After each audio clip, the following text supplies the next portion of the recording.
We're back with another episode of Franchise My Business, the podcast for franchisors, hosted by franchisors, and I'm your host, Kevin Oldham, and we're going to talk about failure.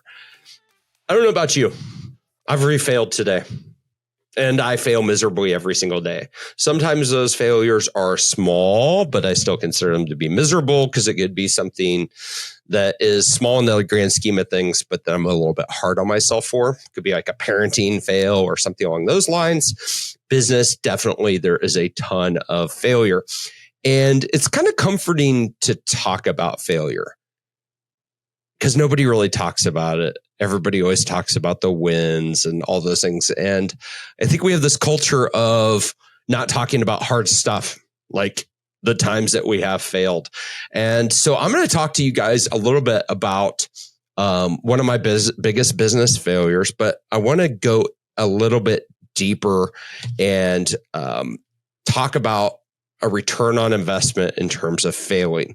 So I just came back from a conference in Costa Rica, and John Maxwell was speaking. If you don't know who John Maxwell is, he is, I don't know, I'm going to say one of the most prolific writers and authors in leadership development space. I think he's written like over 70 books. The dude was amazing. Like, I really, really enjoyed spending time with him. We got a group of about 75 of us, spent about 3 hours with him privately. And then the rest of the conference got to hear from him the next day. And he talked about like preparing your team for failure, which I thought was pretty cool. And as a matter of fact, his whole segment was about a return on failure. And I started thinking, man, like throughout my life, business wise, in terms of things that we've done that have not worked out the way that we wanted them to, there is always an ROI on that activity. Like we always end up maybe losing money and losing brain cells and all sorts of things through the failure. But over time, we'll get a positive ROI on it. And it's kind of cool to like look back at all the failures and be like, well, those were necessary stepping stones to get to where we are today, where I am today as a human, as a leader, as, you know, a father, a husband, and all of these things, right? So a couple of things that I want to share with you about John Maxwell's talk. And then I'm going to just get super vulnerable and talk about one of our bigger failures. I've got my microphone in a new place today if you're watching on video, and I'm not sure if I like it, but that's okay. So the number one thing that I think I took away from John Maxwell when he was talking about trying to get a return on failure is to differentiate the good misses versus the bad misses, or the good mistakes versus the bad mistakes. And so let's think about what would be an example of, and I'm going to say that like, my quote unquote big failure that I'm going to share with you ended up being a good one. It was expensive for us. You know, it was a mid 5 figures failure, north of $60,000, $70,000. But I'm also doing this show today as a result of that. I've also definitely said no to a lot of things as a result of those failures a couple of years ago. And I would say that's a good failure. It didn't feel good at the point when it was happening, but it was transformational for me as a leader, for me as bringing my better half, my wife, into our businesses. And it was just a very good season. It just didn't feel good at that point in time. Let's think about a bad failure. Bad failure would be, I always use an example. I'm like, hey, you take the all of your money from your bank account, your capital account in your business, and I don't know, you put it on black at a casino and it hits red. Like that would be a bad failure. Like bad failures are kind of stupid mistakes. I think that's another way to say it. Like they're really stupid mistakes and there's not a lot to learn from them. And then the good failures are the ones where you did stuff that wasn't, you did it with the best counsel and the best information you had at that point in time. It didn't work out. You learn from it and you're able to grow from it and then use that as something that helps sharpen your sword as an entrepreneur, right? Or as a franchisor. So let's talk about our failure and frankly, why I'm doing this podcast. We did some stuff in the non-surgical aesthetic space. So med spas a couple of years ago, invested a ton of money in building a brand and it just did not work. And that was outside looking in, to me, and even as an entrepreneur, a failure. But here's why it was a very positive ROI for me. Okay. And also for a company, but a lot just for me. And frankly, me and my wife's marriage and her relationship with our businesses.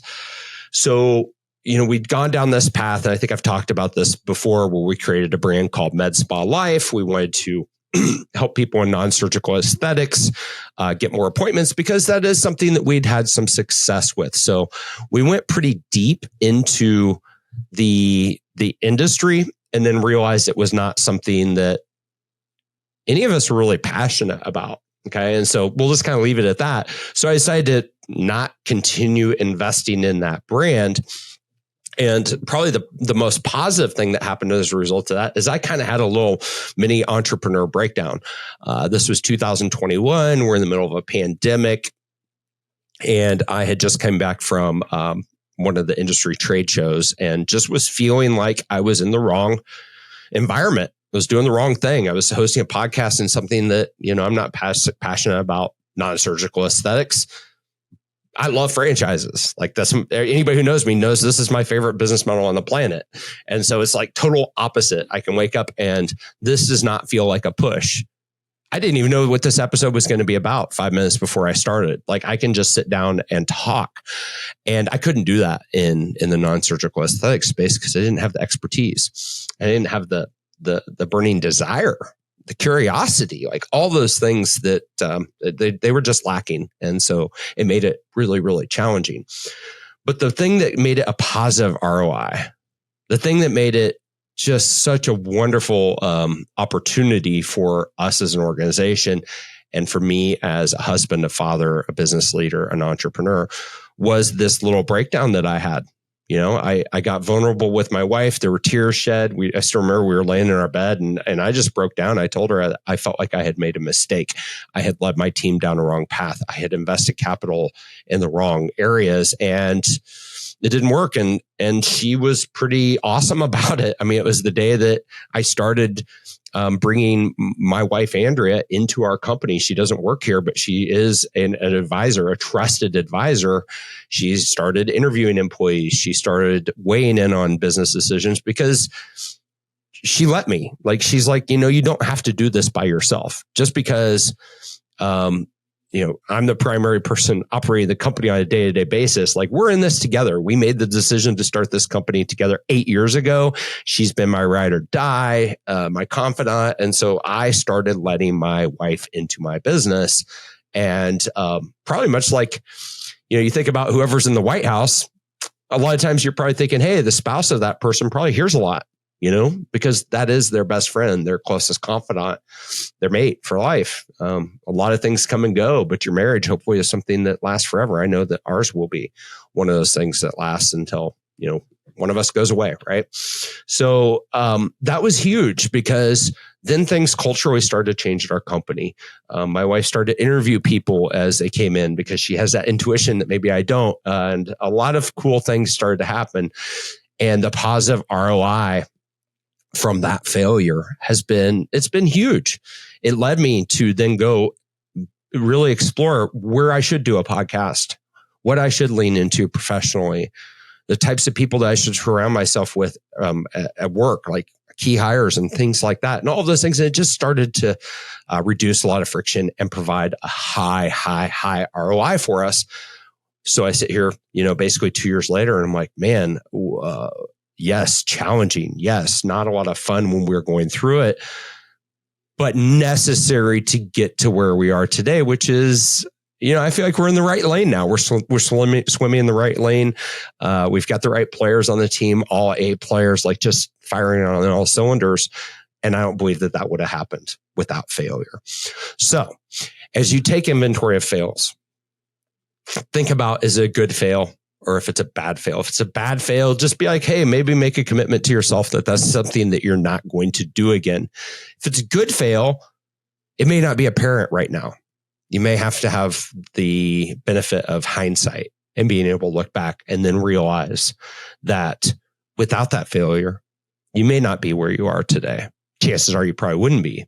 And where you are today probably dramatically better than where you were, in my case, 2 years ago. So embrace the failures. I know that sounds cliche. They suck. Sometimes they're expensive. Sometimes they're painful. Sometimes they're emotional. Sometimes we have to do hard things through failure. But a lot of times there's a positive ROI on that. And if you can find the positive ROI on failure, it makes safe to fail experiments more fun to run. Until next time, I'm your host, Kevin Oldham. I hope that you had a great time enjoying this episode. And if so, I'd love it if you left a review. I understand it's not that obvious like on Spotify and some other places. So I deeply appreciate if you're able to find the place to leave a review and do so. I deeply appreciate it personally. And until next time, I just hope you have a phenomenal week and be well.